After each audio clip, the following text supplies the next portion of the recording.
Hello बच्चों, आप सभी कैसे हैं। आशा करता हूं कि आप सभी स्वस्थ होंगे। बच्चों, आज इस वीडियो में हम लेकर आए हैं कि यूपी ट्रिपल एससी ने जूनियर असिस्टेंट की रिक्रूटमेंट निकाली है, जिसका ऑनलाइन एप्लीकेशन की अगर हम बात करते हैं तो प्रारंभिक तिथि 23/12/2024 रहेगा। यानी कि 23 दिसंबर 2024 को एप्लीकेशन फॉर्म शुरू हो जाएंगे। आप इसका ऑनलाइन एप्लीकेशन भर सकते हैं। अंतिम तिथि की बात करते हैं तो 22/1/2025 यहाँ पे रखा गया है। 22 जनवरी 2025 तक आप इसका ऑनलाइन एप्लीकेशन कंप्लीट कर सकते हैं।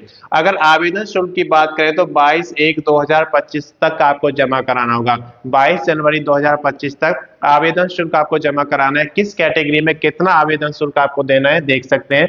जनरल, अगर आप जनरल कास्ट यानी कि यूआर या फिर सामान्य जाति में आते हैं, आप ओबीसी यानी कि अदर बैकवर्ड कास्ट या फिर अन्य पिछड़ा वर्ग में आते हैं, या फिर ईडब्ल्यूएस इकोनॉमिकली वीक सेक्शन के अंतर्गत आते हैं, तो आपको इसके लिए 25 रुपए का चार्ज देना होगा। अगर आप फिजिकल हैंडीकैप्स हैं यानी कि दिव्यांग हैं, शेड्यूल कास्ट में यानी कि एससी में आते हैं, एसटी शेड्यूल टाइप्स यानी कि जनजातियों के अंतर्गत आते हैं, तब भी आपको 25 रुपए का आवेदन शुल्क यहाँ पर देना है। तो आवेदन शुल्क सभी के लिए यहाँ पर 25 रुपए रहेगा। इसके बाद करेक्शन डेट की बात करते हैं तो अगर आपके एप्लीकेशन को फिल करते समय कोई गलती हो जाती है तो आप उसे सुधार सकते हैं, और उसको सुधारने के लिए एक डेट फिक्स किया गया है 29/1/2025। 29 जनवरी 2025 को इसका विंडो रीओपन होगा और उस समय आप जो भी त्रुटि आपकी हुई है उसे सुधार सकते हैं। उसके बाद इसमें आपको कोई भी मौका नहीं दिया जाएगा।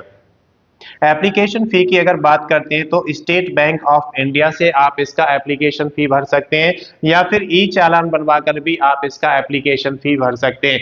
तो आपको जो एप्लीकेशन फी यानी कि जो आवेदन शुल्क है उसे भरने के लिए यहाँ पर दो मेथड आपको दिए गए। इसके बाद बात करते हैं आयु की। जब भी आप किसी गवर्नमेंट जॉब के लिए एप्लीकेशन फॉर्म फिल करते हैं तो उसके लिए आपको वहाँ पर आयु का एक क्राइटेरिया रखा जाता है। तो इसमें जो आपका जूनियर असिस्टेंट की वैकेंसी निकाली गई है, इसकी जो आयु है 1/7/2024 को चेक की जाएगी। यानी कि 1 जुलाई 2024 को आपकी मिनिमम आयु 18 वर्ष होनी चाहिए, और अधिकतम आयु की अगर बात करें तो 40 वर्ष होनी चाहिए। 18 वर्ष से 40 वर्ष तक इसकी आयु रखी गई है, जो कि 1/7/2024 को इसकी गणना की जाएगी। इसके बाद छूट की बात करते हैं तो अगर छूट उन लोगों को मिलती है जो रिजर्व कैटेगरीज में आते हैं, तो यहाँ पे यूपी ट्रिपल एससी के नियम के अनुसार जो भी आपको आयु में छूट दी जाती है वो छूट आपको प्रदान की जाएगी। अगर योग्यता की बात करते हैं तो जब भी आप गवर्नमेंट जॉब की तैयारी करते हैं तो उसके हर जॉब का अलग अलग एक योग्यता का क्राइटेरिया होता है। उसके हिसाब से आपको उसमें एप्लीकेशन फिल करना होता है। तो यहाँ पर देखें, योग्यता 10th + 2 आप किसी भी रिकॉग्नाइज यूनिवर्सिटी या रिकॉग्नाइज आप बोर्ड से 10th + 2 पास किए हुए हैं। उसके साथ साथ क्या क्या आपको चाहिए, यूपी ट्रिपल एससी का स्कोर कार्ड चाहिए 2023 का। तो यहाँ पर यूपी ट्रिपल एससी ने एक परीक्षा ली थी 2023 में, उसका जो स्कोर कार्ड है वो आपका इसमें लगाया जाएगा। इसके अलावा इसमें नाइलाइट का ट्रिपल सी का पास का सर्टिफिकेट मांगा है, यानी कि ट्रिपल सी का सर्टिफिकेट होना चाहिए, वो भी नाइलाइट का वैलिड रहेगा, पास का होना चाहिए।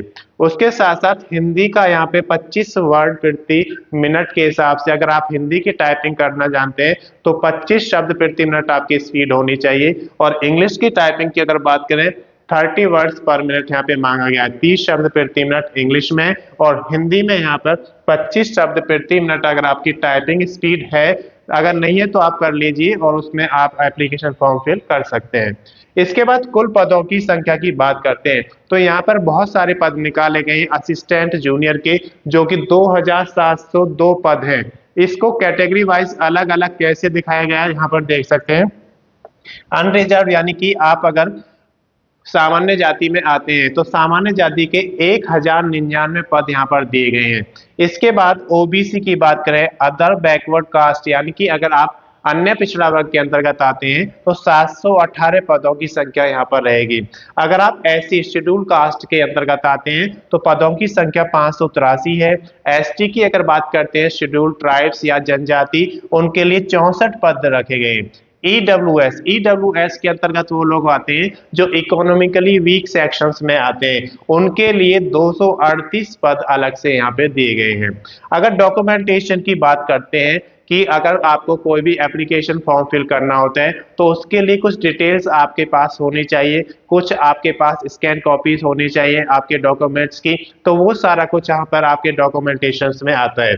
तो सबसे पहले हम बात करते हैं फोटो की। तो आपके पास A4 साइज का एक फोटो होना चाहिए, उसकी स्कैन कॉपी आप रखिए क्योंकि उसे आपको अपलोड करना है। सिग्नेचर आपके होने चाहिए, किसी पेज पर आप सिग्नेचर करिए, उन्हें आप स्कैन कॉपी रखिए और वो भी आपको अपलोड करना होता है।